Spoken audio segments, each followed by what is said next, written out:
नमस्कार, पुणे न्यूज मध्ये आपले स्वागत. पाहुयात महाराष्ट्रातील थोडक्यात महत्त्वाच्या बातम्या बुलेटिन मध्ये. गायन सम्राज्ञी आशा भोसले यांचे निधन.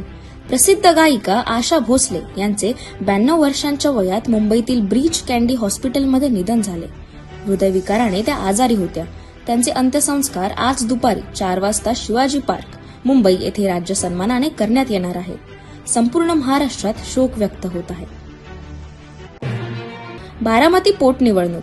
काँग्रेसने आपला उमेदवार मागे घेतल्याने उपमुख्यमंत्री सुनेत्रा पवार यांना बिनविरोध निवड होण्याची शक्यता वाढली. कन्हेरी येथे प्रचाराचा शुभारंभ करताना सुनेत्रा पवार यांनी प्रत्येक कार्यकर्त्याला विश्वासात घेऊन नव्या दमाच्या नेत्यांना संधी देण्याचे आश्वासन दिले. पुणे लैंगिक छळ प्रकरण.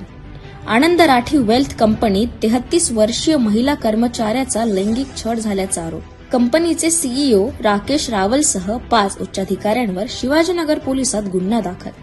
तक्रार केल्यानंतर तिची दुबईत बदली करण्यात आल्याचा दावा.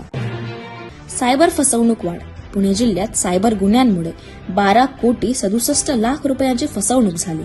डिजिटल अरेस्ट, फेक आयपीओ आणि बनावट कॉल्सद्वारे ज्येष्ठ नागरिक मुख्य बळी ठरत आहेत.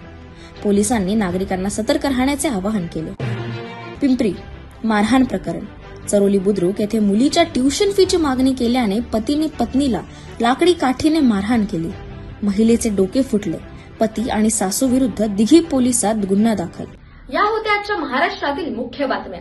अधिक अपडेटसाठी आपले चॅनल फॉलो करा. सतर्क रहा, सुरक्षित रहा. धन्यवाद. जय महाराष्ट्र.